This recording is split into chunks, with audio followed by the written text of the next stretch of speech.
Would you marry your wife to a stranger? Well, maybe it would be a good question to ask.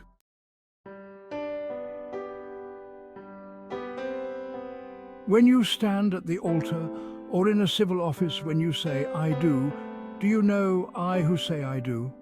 When I was younger, doing some reflecting, that sentence would come to my mind. I don't want to marry my future wife to a stranger. That would presuppose that I would know myself and be sure to attend. Well, as most of us, that never turns into action, and only sporadically would it come to the surface.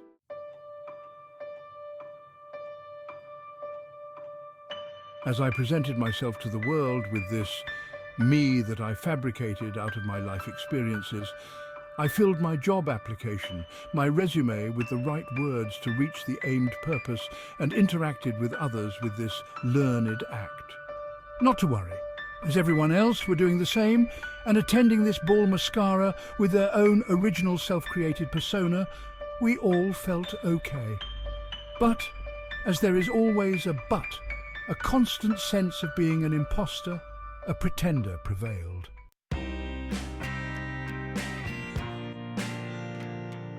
As I grew older along the way, I got exposed to some Eastern writings and some New Age practitioners who seemed to get it.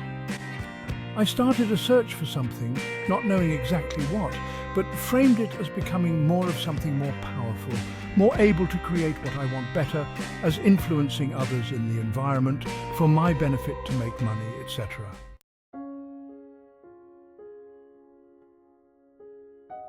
I even temporarily renounced the world and spent a year in a yoga camp. Initially, I wanted to go to Japan and learn the Zen practice, as it appealed to me that their method is not fluffed out with all kinds of explanations. Just sit and shut up. Let your rambling mind shoot itself into a corner with the absurdity of its rambling, and you should bust somewhere. Well, that did not happen that way. At the time, there was some trouble in Japan, and it was not recommended to go. So instead, I ended up in a Sivananda ashram in Vermont, where I spent a year learning and eventually teaching various yoga to the guests.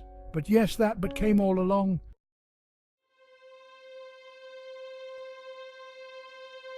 This feeling of being a fake, a pretender, accompanied me every day. As I developed some meditation, I got some experiences that felt great, but added to my discomfort. It made me thirsty for more of whatever that was, and made it hard to simply enjoy being asleep. But being young and stupid, upon being motivated by lust, I left the ashram with my future wife, moved around some, and then resumed my part.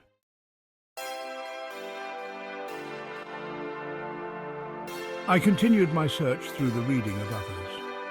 Each species, animals, birds, plants, trees, rocks, atoms, planets are manifesting through what appears to us humans as a preset genetic setup that comes with its form. If you are a bird, you do bird things. If you are a horse, you do horse things. Each creation acts as its design was meant for.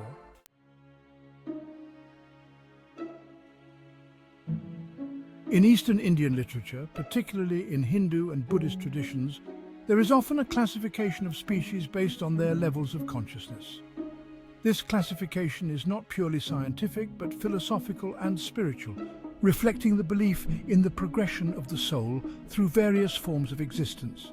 Here are some general classifications. Inanimate objects, akara. These include rocks, minerals, and other non-living entities that are considered to have the lowest level of consciousness. Plants, sthavara. Plants are believed to possess a basic level of consciousness and life force, prana, but lack the ability to move and have limited sensory perception. Microorganisms, crimage. These include bacteria, viruses, and other tiny organisms that are considered to have a slightly higher level of consciousness than plants. Aquatic animals, jalakara. Creatures that live in water, such as fish and amphibians, are seen as having a higher level of consciousness due to their mobility and more developed sensory organs. Reptiles and birds, Sathirakara and Pakshi. Reptiles and birds are considered to have even higher consciousness levels because of their more complex behaviors and abilities. Mammals, Tiriac. Mammals with their complex nervous systems and social behaviors are thought to possess a higher level of consciousness than lower animals.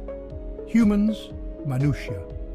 Humans are believed to have the highest level of consciousness among earthly beings, capable of self-reflection, higher reasoning, and spiritual pursuits.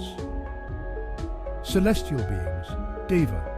These are beings in higher planes of existence, such as gods and demigods, who possess even higher levels of consciousness and spiritual awareness.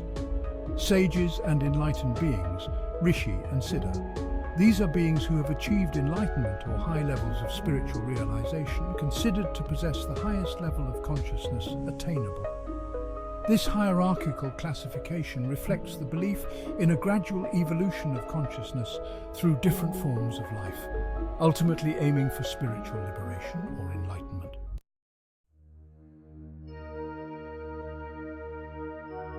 Throughout this journey, the transition between levels of consciousness might require several key elements. 1. Evolutionary development. Advancements in biological complexity and sensory capabilities. 2. Environmental adaptation. Ability to adapt to and thrive in different environments. 3. Spiritual growth.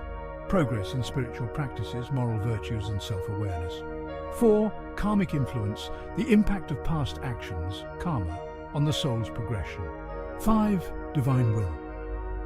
In some beliefs, the guiding influence of a higher power or divine will. In understanding these transitions, we gain insight into the interconnectedness of all forms of life and the ultimate quest for spiritual liberation.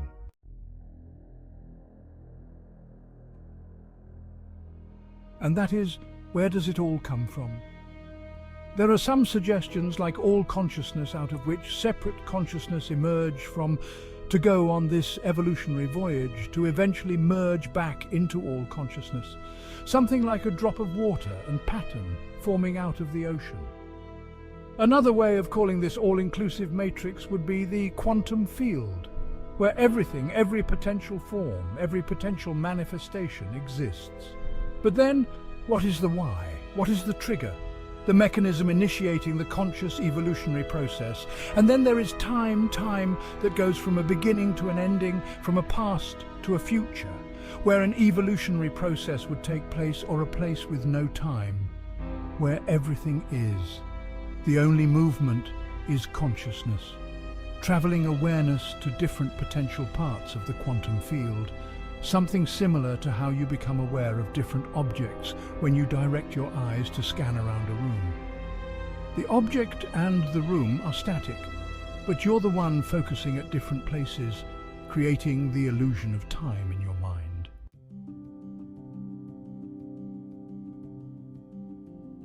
Left with more questions than answers, I am equipped with more rambling in the mind. I continue to chop wood and carry water, slowly drifting to the end of this cycle and hoping for the best next act in an expanded setup. Thank you for joining us on this little journey through the levels of consciousness in Eastern Indian literature. May this exploration inspire you to reflect on the profound journey of the soul and our place in the tapestry of existence. Let there be light,